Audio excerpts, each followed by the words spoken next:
안녕하십니까? 그동안 잘 지내셨습니까?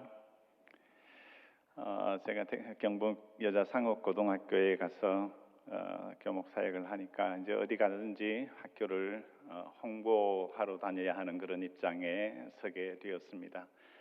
전반부에는 제가 우리 학교가 활동하고 있는 학교의 모습을 영상으로 보여드렸고요. 후반부에는 제가 종교 활동하고 있는 것을 학생들과 하고 있는 것, 그리고 선생님들과 함께 원래 예배 드리는 것, 그리고 절기 예배 드리는 것, 그리고 헌신 예배 드리는 것을 중심으로 영상을 보여드렸습니다. 지난 부활절 예배 때 우리 이태연 목사님 저희 학교에 오셔서 귀한 말씀 전해주셔서 교장 선생님, 교감 선생님 하신 말씀이 우리 학교의 절기 예배 중에 이렇게 열정적으로 예배 드린 예는 없었는데 너무 감동적이었다, 그렇게 말씀을 하셨습니다. 우리 대구 제일교회에 계셨던 우리 최세일 집사님 따님 최강미 선생님을 저희들이 2부 순서로 모시고 2부 순서를 했는데 모두 외국에서 유학을 하고 온 성악가들이 와서 찬양을 하면서 학생들과 함께 즐거운 2부 순서까지 가졌습니다. 우리 대구 제일교회에서 이렇게 적극적으로 지원해 주시고 기도해 주신 덕분에 이렇게 귀한 사역을 하고 있다고 말씀을 드릴 수 있습니다. 2001년 2월 마지막 주일 예배를 마치고 집에 들어가 있는데 밤에 전화가 왔습니다. 곽희주 목사님께서 저에게 전화를 하셨습니다.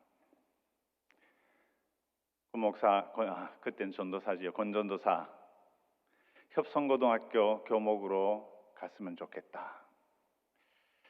그래서 3월 2일부터 저는 협성고등학교로 출근을 해서 교목으로 활동을 했습니다. 그때 교목 파송으로 있으면서 2005년도에 종교교사 자격 연수를 받을 수 있는 기회가 있었는데요. 우인주 장로님께서 적극적으로 추천하셨고 또 김대곤 장로님께서 그 학비를 후원해 주셔서 제가 공부를 할 수 있게 되었습니다. 그것이 계기가 되어서 2012년도에 협성고등학교 교목으로 정식으로 올 수 있게 되었습니다. 이 자리를 빌어서 우리 대구 제일교회에서 후원해 주신 우리 모든 교회와 장로님들께 진심으로 감사의 말씀을 드립니다. 제가 협성고등학교에 있으면서 협성교육재단 함께 섬기고 있었는데 마침 경북예술고등학교에 교목 자리가 비어 있어서 대구 제일교회에 제가 찾아와서 부탁을 드렸습니다. 교목을 좀 파송해 주셨으면 좋겠다고. 그랬더니 이정희 목사님을 저희들에게 보내주셨습니다. 흔쾌히 수락해 주신 데 대해 진심으로 감사드립니다. 2021년도에 이정희 목사님 종교교사 자격연수를 받았습니다. 조만간에 좋은 소식이 있도록 우리 성도님들께서 기도해 주시면 감사하겠습니다. 저희 학교에서 사역을 하는 것을 생각해 보면 사실은 저희들은 교회에서 목회만 하다가 학교에 가서 정식으로 세상과 접하면서 살아보면서 느끼는 점이 정말 우리 성도님들이 세상에서 치열한 영적 전쟁 가운데 있구나라는 것을 뼈저리게 느끼게 되었고요. 목사로서 교회에 있을 때는 정말 온실 속에서 내가 자랐구나라는 생각을 하게 되었습니다. 협성고등학교에 가서 첫 번째 회식하는데 우리 선생님께서 저에게 와서 목사님 술 한잔 받으시지요 이러시더라고요. 그래서 저는 술을 먹지 않습니다 그랬더니 아이고 우리 장로님들도 드시던데 그냥 드세요, 한 잔만 받으세요 이러더라고요. 그래서 옆에 마침 우리 남산교회 안수 집사님이 계셨는데 지금 장로님이십니다. 옆에서 정색을 하시면서 부장님 그만하시지요 이렇게 이야기를 해주시더라고요. 그래서 영적 전쟁을 그렇게 치르면서 저희들이 살고 있습니다. 기도 많이 해 주십시오. 독일의 부유한 상인 밑에서 자라난 한 소년이 있었습니다. 아버지는 유대인으로서 어려서부터 유대교에서 자랐습니다.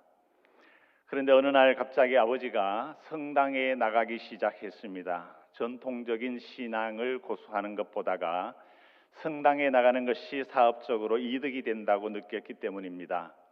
그 뒤에 몇 년 뒤 이 아버지는 루터 교회에 나갔습니다. 이 역시 사업적 이득 때문이었습니다. 이런 아버지를 보고 자란 아들은 훗날에 종교는 인민의 아편이다라는 말을 남겼습니다. 공산주의 혁명을 일으킨 칼 막스는 어린 시절 아버지의 모습을 보고 종교라는 것은 아무짝에도 쓸모없는 것이다라는 편견을 갖게 되었습니다. 프린스턴 대학교 신학과의 청소년 전문가 켄다 크리스틴 교수는 청소년의 신앙에서 가장 중요한 것은 부모의 신앙이다라고 말했습니다. 여기저기에서 머리로 배우는 신앙보다가 가까운 부모님의 삶에서 배우는 신앙이 훨씬 더 큰 영향을 끼치기 때문입니다. 미국 대통령 선거 4개월여 앞두고 바이든 대통령이 후보를 사퇴했습니다. 그래서 카멜라 해리스 부통령이 대통령 후보가 될 가능성이 커졌습니다. 바이든이 의회 연설에서 게이, 레즈비언, 트랜스젠더를 보호하기 위한 평등법이 얼른 의회에서 통과되기를 원합니다. 지금 집에서 방송을 보고 있는 트랜스젠더, 특히 젊은 트랜스젠더 분들, 여러분의 대통령이 여러분의 편임을 잊지 마시기 바랍니다라고 연설했습니다. 그런데 자메이카 아버지, 인도계 어머니 사이에서 태어난 카멜라 해리스는 외교는 바이든과 비슷한 노선을 갖고 있다 하는데 경제와 사회 분야에서는 바이든보다가 더 좌쪽에 있다고 합니다. 트럼프 대통령 후보의 프로젝트 2025 공약이라는 것이 있습니다. 거기에 제 눈에 번쩍 들어오는 공약이 있었습니다. 학교에서 아이가 좌파 이념이 아니라 역사, 과학, 수학 등의 기초를 배우는 것을 보증한다. 두 번째, 미 헌법 수정 제1조에 의해 보장되는 학교에서 성경을 읽고 기도할 권리를 가진다. 셋째, 임신 후기의 낙태에 반대한다. 피임기구 체외 수정회의 접근을 지원한다. 넷째, 남성의 여성 스포츠에 참가를 저지한다. 다섯째, 공립학교에 의한 성전환 촉진을 폐지한다. 여섯째, 부모의 권리를 존중하는 학교를 지원하고 학교 선택의 자유를 지킨다. 일곱 번째, 교육부를 폐지한다. 여덟 번째, 기독교인을 싫어하는 공산주의자, 마르크스주의자, 사회주의자는 미국에 받아들이지 않는다. 마지막으로 아홉 번째, 반기독교의 편견에 근거한 차별, 괴롭힘, 박해를 조사하는 영반 정부의 태스크포스를 설치한다. 이런 내용이었습니다. 이런 트럼프를 지지하는 기업가 중에 테슬라, 일론 머스크가 있습니다. 머스크는 매달 4,500만 불을 후원하기로 약속을 했습니다. 트위터라는 플랫폼 기업이 있었습니다. 트럼프의 독특한 행동과 글이 PC라는 정치적 올바름에 어긋난다고 해서 트럼프의 계정을 삭제해버렸습니다. 물론 일론 머스크의 글도 많은 경고를 받았고요. 그래서 일론 머스크는 열받아서 이 트위터를 사버렸습니다. 그리고 그 이름을 X로 바꾸고 전통적 가치를 중시하는 보수 미디어 성향으로 바뀌어버렸습니다. 왜 일론 머스크가 이렇게 했느냐 하면 일론 머스크에게는 3명의 여자로부터 11명의 자녀를 낳았습니다. 어느 날 아들 중에 하나가 여자가 되어서 나타난 것입니다. 어떻게 된 것이냐 보니 아이가 공교육을 통해서 젠더 이데올로기 교육을 받고 성이라는 것은 남자와 여자로 태어나는 것이 아니라 자기가 결정한다고 배운 것입니다. 얼마나 충격이겠습니까? 남자를 여자로 바꾸었으니 되돌릴 수도 없는 것입니다. 자녀에게 물었습니다. 조지 워싱턴은 어떤 사람이냐? 그러니까 아이가 워싱턴은 흑인 여성의 성을 착취하고 흑인을 노예로 부린 사람이다라고 대답한 것입니다. 조지 워싱턴을 국부라고 말하지 않은 것입니다. 너 그거 어디서 배웠느냐 하니까 학교에서 배웠다는 것입니다. 미국이라는 역사가 백인들이 미국으로 건너가서 아메리카 원주민들을 몰아내고 인종 청소를 자행한 흑역사이며 아프리카에서 흑인을 잡아다가 노예로 부리면서 인권을 유린하고 약자의 노동력을 착취해서 성장한 역사라고 배웠다는 것입니다. 우리나라에도 이런 이념들이 들어오 있다는 사실을 아십니까? 가진 자와 못 가진 자, 자본가와 노동자, 남자와 여자, 기득권자와 약자, 다수자와 소수자라는 구도를 가지고 소수자 인권 보호를 가르치고 있습니다. 이런 교육의 내용이 어떤 면에서 무엇이 어떻게 이런 일들이 자행되고 있는지 여러분 아십니까? 이 속에는 생명경시가 있고요, 가정해체가 있습니다. 더 깊이 들어가면은요, 공산주의가 그 속에 있습니다. 이것은 사상이고 이념이고 이론이고 세상정신입니다. 정치적 올바름, PC라는 것입니다.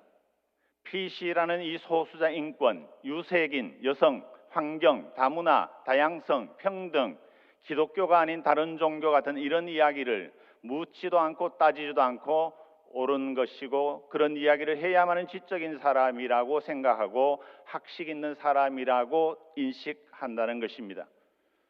여기까지 제가 말씀드린 것을 잘 염두에 두고 지금부터 말씀드리는 것을 본문으로 생각하시면 됩니다. 나라나 기업이나 사회나 가정이 위기를 느끼는 때가 있습니다. 그 위기를 느끼는 정도를 나타내는 것을 위기지수라고 합니다. 위기지수의 기준은 무엇이냐 하면 전쟁 상태를 100으로 놓습니다. 보통 선진국의 위기지수는 20에서 25 사이를 오르락내리락 합니다. 우리나라 한 기관에서 조사를 해서 우리 국민이 느끼는 위기지수, 체감하는 위기 중에 무엇이 가장 위기라고 생각하십니까? 라는 질문에 여러 가지 대답이 나왔습니다만 그 중에 4가지가 크게 나왔습니다. 첫째가 무엇이냐면은 가정의 붕괴입니다.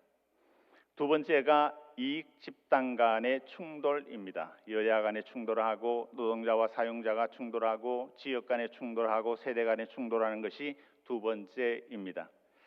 세 번째가 무엇이냐면은 북한의 핵 위협입니다. 이게 첫 번째일 것 같은데 아니요, 세 번째입니다. 네 번째가 뭐냐 하면은 경제 위기입니다. 첫 번째가 제가 뭐라고 말씀드렸습니까?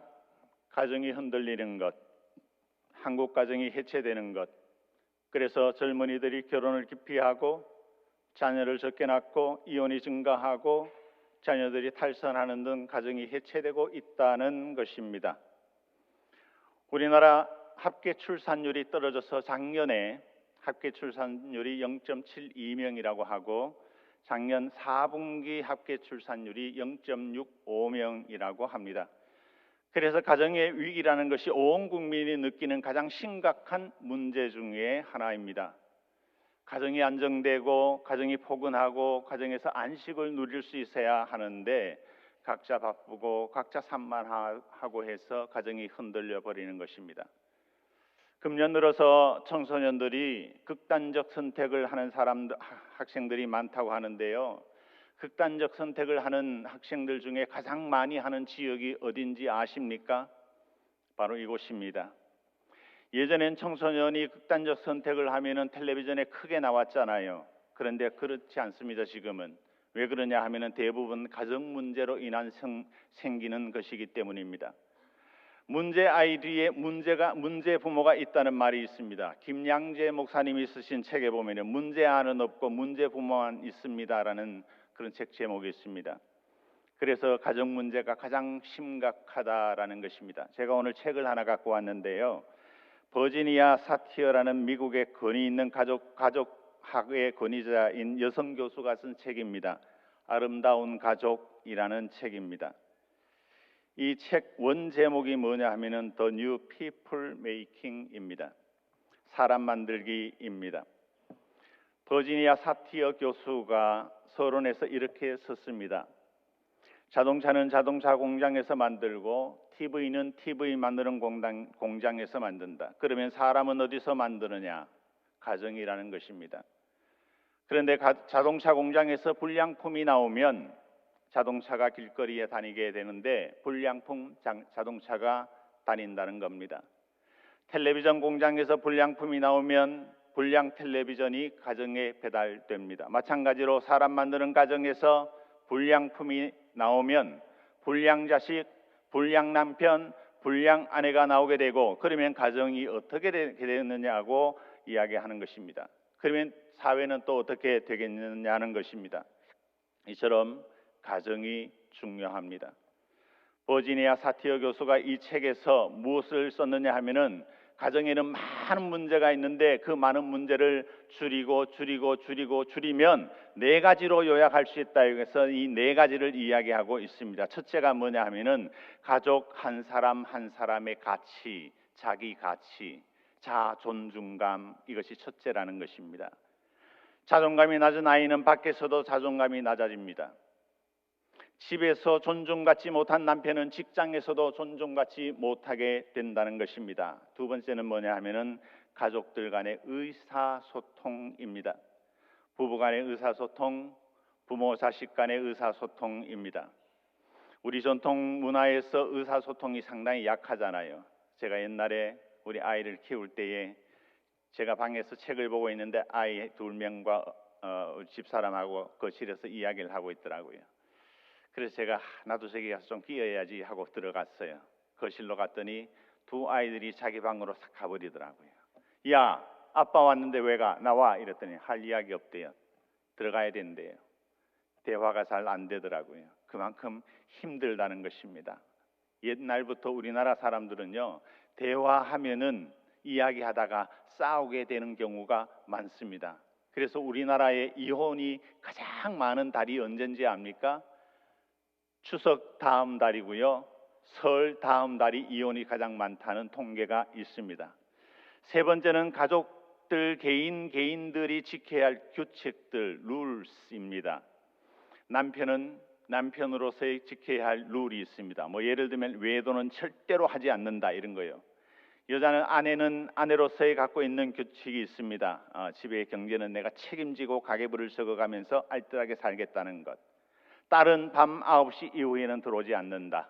아들은 토요일 오후에는 집안 청소를 돕는다 같은 간단하지만 가정의 규칙을 지켜야 그 가정이 잘 돌아가는 것입니다. 뿔뿔이 흩어져서 따로따로 돌면 문제가 생길 수밖에 없습니다.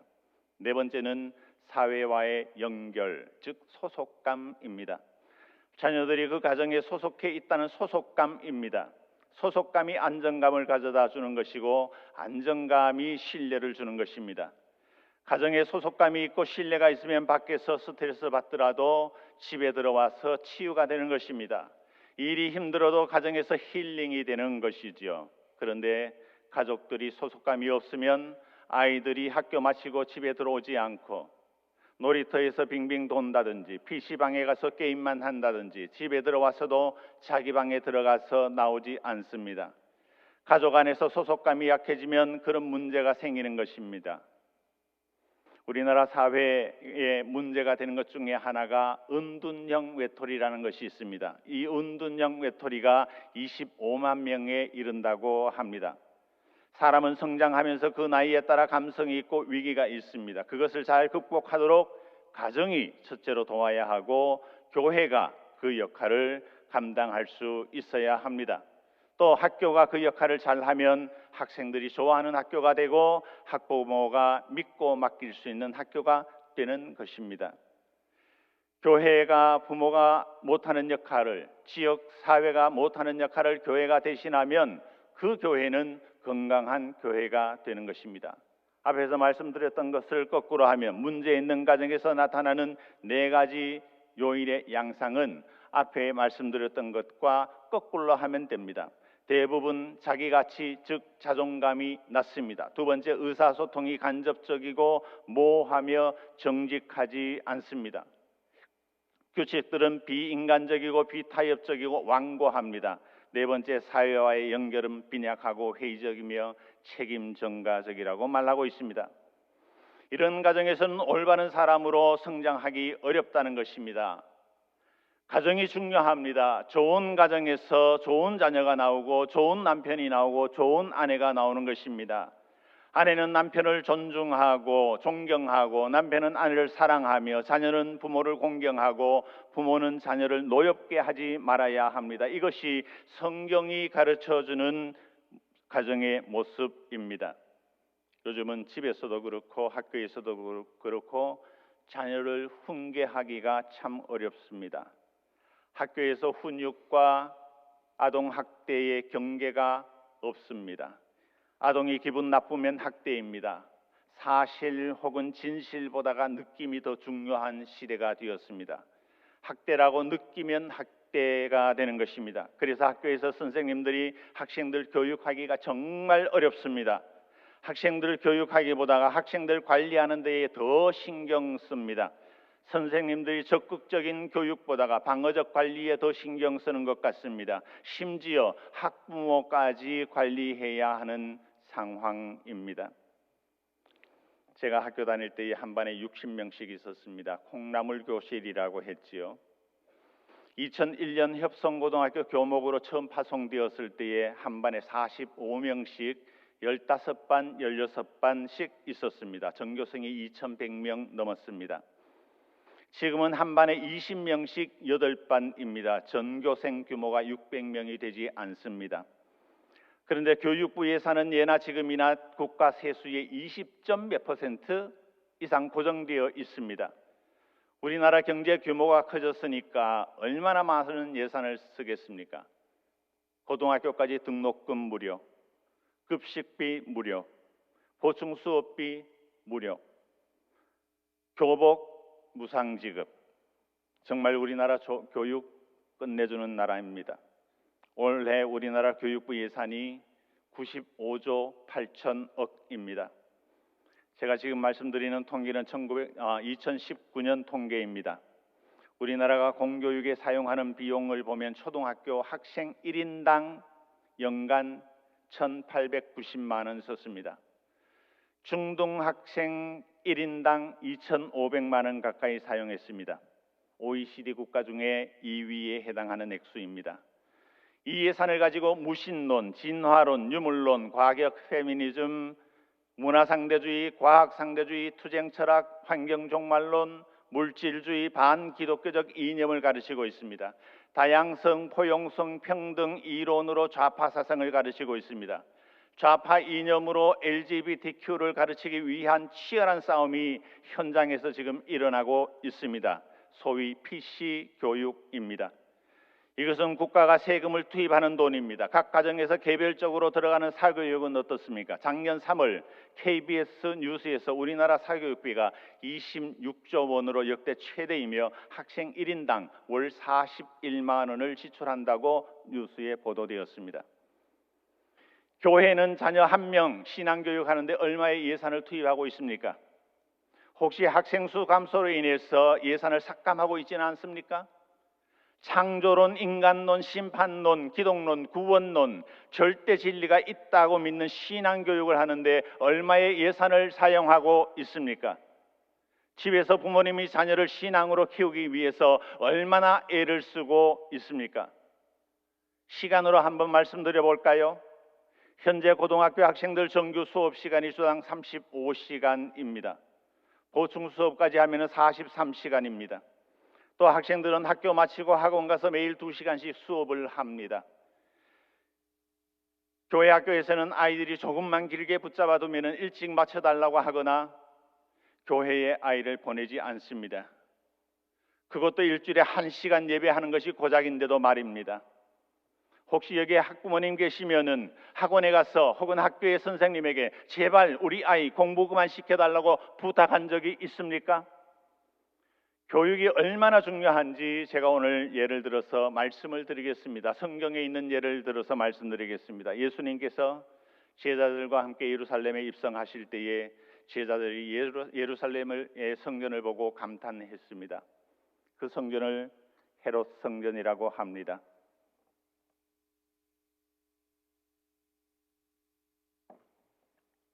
헤롯 왕이 자기는 신앙이 없지만 민심을 잡기 위해서 성전 건축을 46년간 계속했습니다. 46년간 성전을 지었으니까 아주 웅장했을 것입니다. 그것을 보고 있던 제자들이 감탄을 했습니다. 주님, 저거 보십시오. 굉장하지요. 엄청납니다. 그렇게 이야기했습니다. 그런데 예수님은 생각지도 못한 대답을 하셨습니다. 마태복음 24장 2절에 보면 너희가 이 모든 것을 보지 못하느냐? 내가 진실로 너희에게 이르노니 돌 하나도 돌 위에 남지 않고 다 무너뜨려지리라 했습니다. 그것을 누가 믿겠습니까? 46년간 돌로 지은 그 큰 성전이 때가 되면 돌 하나도 돌 위에 남지 않고 무너뜨려지리라, 그렇게 이야기했습니다. 이 예언이 있고 난 뒤 불과 40년 만인 AD 70년 5월에 그 성전이, 그 헤롯 성전이 로마군에 의해서 글자 그대로 돌 하나 돌 위에 남지 않고 완전히 허물어졌습니다. 이것은 유대사의 엄청난 사건입니다. AD 66년에 이스라엘 과격파 열성당원들, 성경에 셀롯신이라고 나옵니다. 로마 제국에 항거해서 반란을 일으켰습니다.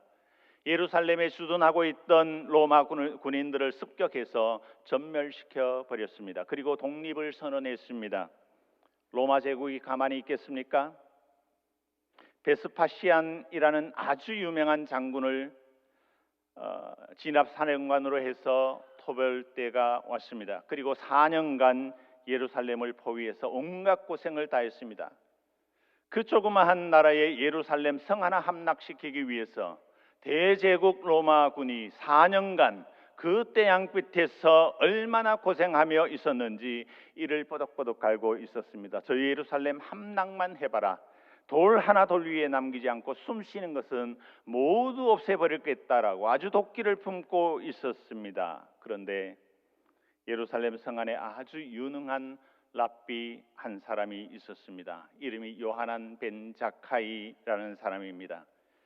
요하난 벤 자카이 랍비가 생각하기를 우리가 4년간 전쟁을 끌어왔지만 도저히 로마 제국에 이길 수는 없다. 그러면 어떻게 해야 하느냐? 조만간 성은 무너지고 백성들은 학살당하고 고아들과 부상당한 군인들로 나라는 초토화될 것이다. 그러면 지금은 로마에 지더라도 앞으로 로마를 이길 수 있는 방법은 무엇일까? 그것을 생각한 것입니다. 그렇게 해서 어떻게 했느냐 하면 성을 탈출했습니다. 그가 제자들을 불러서 내가 죽었다고 해라. 그리고 장례식을 치르면서 관 속에 내가 들어갈 테니까 관이 나가는 문으로 해서 나를 예루살렘 밖으로 탈출시켜달라. 그렇게 해서 탈출했습니다. 성 밖으로 나가서 로마 토벌군 사령관 베스파시안 장군을 찾아갔습니다. 사령관이 성 안에서 누가 나와서 만나자고 하니까 이제 항복하려는가 하고 만났습니다. 그때 요하난 벤 자카이 랍비가 사령관님은 곧 황제가 될 것입니다 라고 예언을 했습니다. 그리고 우리는 조만간 성이 함락될 것입니다. 우리는 4년간 버틴 것도 기적입니다.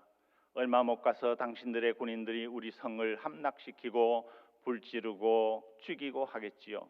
우리는 다 각오하고 있습니다. 그런데 한 가지 부탁이 있습니다. 그러니까 살려달라고 하든지 뭐 그런 부탁인 줄 알았는데 무슨 부탁입니까? 라고 물었습니다. 성을 함락해서 죽이고 불지르고 약탈하더라도 야부네라는 마을에 교실이 하나 있습니다. 그 교실만 보존해 주십시오. 이런 부탁을 하는 것입니다. 베스파시안 장군도 나중에 로마의 황제가 된 사람이니까 통이 아주 큰 사람입니다. 왜 그런 부탁을 합니까? 하고 물었습니다. 자카이 랍비가 뭐라고 하느냐 하면은 나라도 망하고 성전도 허물어지고 다 망할지라도 자녀 교육만큼은 살아 있어야 우리 민족의 미래가 있지 않겠습니까? 2세 교육은 살아 있어야 언젠가 우리 민족이 미래를 기대할 수 있지 않겠습니까? 내가 우리 조상들의 영적, 정신적, 문화적 유산을 하나하나 모아서 그 교실에다가 정리해 두었습니다. 그것은 토라와 조상들의 지혜서인 탈무드입니다 라고 대답했습니다. 그것만 보존해 주시면 전쟁이 끝나는 즉시 2세 교육을 해서 민족의 미래를 도모하겠습니다라고 했습니다. 그때가 AD 70년입니다. 그 이야기를 듣고 감동을 받은 베스파시안 장군은 AD 70년 5월 9일 성이 함락되는데 사령관 전 부대원들에게 지시를 했습니다. 야부네라는 마을에 교실이 하나 있다. 그것을 불지르거나 범하는 자는 군율에 따라 처벌한다. 그래서 그 야부네 교실이 살아남았습니다. 그때가 AD 70년 5월 9일인데 예루살렘도 허물어지고 성도 불타버리고 사람들은 죽고 말할 수 없는 비극이었습니다. 그리고 그 다음날 5월 9일부터 요하난 벤 자카이가 전쟁통에 살아남은 고아들을 불러 모아 교육을 시작했습니다. 그때 요하난 벤 자카이가 시작한 교육이 지금 이스라엘 민족 교육이자 신앙 교육의 방법이 된 것입니다. 그것을 하브르타 교육이라 합니다. 하브르타 교육의 핵심이 무엇냐 하면은 스승과 학생 간의 대화, 학생과 학생 간의 토론, 학생들이 스스로 공부하고 연구하고 토론하도록 하는 교육을 하브르타 교육이라고 합니다. 이와 다르게 열성당인 셀로신들은 항전을 계속했습니다. 그들의 요새는 하나씩 함락되었습니다. 마지막 남은 요새는 사해 연안의 마사다라는 요새 하나밖에 남지 않았습니다. 열성당은 2000년의 요새를 점령하고 로마군에 저항을 했습니다. 그들은 AD 73년까지 버텼지만 결국 공성기계에 의해서 요새가 함락되었습니다. 요새 함락을 앞두고 그들의 지도자 엘레아자르 벤 자이르는 용감하게 자유로운 상태에서 죽을 힘을 부여한 것을 신의 은혜로 여기자고 역설했습니다. 그리고 여인들과 아이들을 포함해서 960명의 생존자에게 도망을 치거나 항복할 기회를 주지 않았습니다. 그래서 남편들은 아내와 아이들의 목을 따서 먼저 죽인 다음 자신들도 모두 자살했습니다. 마사다의 비극은 가장 깊은 수준에서 반생명적입니다. 거기에서 무엇도 나올 수 없습니다. 후대에 아무리 추앙을 받아도 그들은 생명을 낳을 수 없는 불모의 행위입니다. 오늘날 우리 학교에서 교육하고 있는 내용들은 전자의 것일까요? 후자의 것일까요? 우리나라 근현대사를 보면 전반적으로 흐르는 내용이 동학난, 3.1 만세운동, 상해 임시정부, 제주 4.3 사건, 여수 주둔 14연대 반란 사건, 4.19 이거, 5.18, 6월 항쟁 이런 것들을 중심으로 가르치고 있습니다. 민중사관, 투쟁정신 가르치고 있습니다. 그런데 요하난 벤 자카이는 성경이 유대인들이 어느 곳에 가든지 가지고 지닐 수 있는 조국이라는 것을, 학교에서 성경을 가르치면 유대교는 살아남으리라는 것을, 그래서 성전이 사라져도 유대인들은 하나님과 소통할 수 있다는 것을 내다보았습니다. 이스라엘이 나라를 잃고 1948년 다시 건국하는 약 2000년 동안 디아스포라가 되어 민족의 정체성과 유산을 이어온 것은 이때 요하난 벤 자카이 같은 선각자가 있었기 때문입니다. 그 후손들이 나라 없이 살았어도 세계 곳곳에서 영향력을 행사하는 인물이 나오게 된 것입니다. 아직 늦지 않았습니다. 교육이 중요합니다. 자녀 교육이 중요합니다. 좋은 자녀를 키우기 위해서 좋은 부모 교육이 필요합니다. 교회가 어떻게 부모 교육을 할 것인가? 교회가 어떻게 자녀 교육을 할 것인가? 어떻게 우리 자녀들에게 신앙 교육할 것인가? 함께 고민하면서 대안을 제시할 수 있어야 합니다. 제가 대구에 내려와서 한 교회에 출석을 했습니다. 학교에서 교목으로 섬기고 있다고 했더니 한 권사님께서 제게 이런 말씀을 하셨습니다. 목사님의 자녀는 어떻게 됩니까? 아들 둘입니다 라고 했더니, 목사님, 자녀 교육 절대로 학교에만 맡겨서는 안 됩니다 라고 하셨습니다. 맞습니다. 자녀 교육 학교에만 맡겨서는 안 됩니다. 오늘 말씀을 우리 한번 봤으면 좋겠습니다. 성경 고린도전서 10장 4절에서 5절 말씀 우리 띄울 수 있나요? 네, 같이 읽겠습니다. 시작. 우리의 싸우는 무기는 육신에 속한 것이 아니요 오직 어떠한 견고한 진도 무너뜨리는 하나님의 능력이라. 모든 이론을 무너뜨리며 하나님 아는 것을 대적하여 높아진 것을 무너뜨리고 모든 생각을 사로잡아 그리스도에게 복종하게 하나니. 에베소서 6장 4절입니다. 또 아비들아 너희 자녀를 노엽게 하지 말고 오직 주의 교훈과 훈계로 양육하라. 오늘 여기에 보면은 모든 이론을 무너뜨리는 하나님의 능력이 있어야 한다고 말씀하고 있습니다. 세상은 하나님 아는 것을 대적하는 이론이 물밀듯이 우리에게 들어오고 있습니다. 여기에 우리 이길 수 있는 방법은 하나님의 능력밖에 없습니다. 사도행전 2장 17절에 베드로가 설교합니다. 하나님이 말씀하시기를 말세에 내가 내 영을 모든 육체에 부어주리니 너희 자녀들은 예언할 것이요 너희 젊은이들은 환상을 보고 너희 늙은이들은 꿈을 꾸리라 했습니다. 성령이 임하면 너희 자녀들은 예언할 것이요 했습니다. 이 말은 길 잃은 사람들에게 올바른 길을 제시한다는 말씀입니다. 그런데 요즘 교회에 다니는 학생들도 자신의 신앙을 알리지 마라 이순신 장군 같이 이야기합니다. 요즘 젊은이들이 환상을 본다고 했습니다. 너희 젊은이들이 환상 본다는 말은 무슨 말이냐 하면은 비전을 본다는 말입니다. 오늘날 학생들은 비전이 없습니다. 미래의 꿈이 뭐냐고 했더니 어떤 학생이 기초생활 수급자라고 농담 같은 진담을 썼습니다. 가슴 아픕니다. 너희 늙은이들이 꿈을 꾸리라 했습니다. 늙은이들이 꿈꾼다고 말을 합니다. 저는 우리 대구제일교회 성도님들이 고령화되었다고 걱정하지 마시기 바랍니다. 성령이 임하면 늙은이들이 꿈꾼다고 말씀합니다. 실질적으로 여러분들이 그런 꿈을 꿀 수 있는 대구제일교회가 될 수 있기를 주의 이름으로 축원합니다.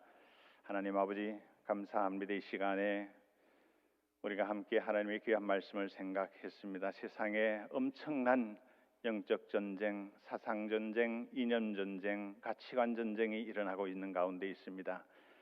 우리가 가르치는, 우리가 키우는 자녀들 하나님 세상 정전터에 내보낼 때에 그리스도인으로 무장된 가운데 올바른 교육시키는 우리 모든 교회 성도들 될 수 있도록 성령님 도와 주시옵소서. 예수님 이름으로 기도드리옵나이다. 아멘.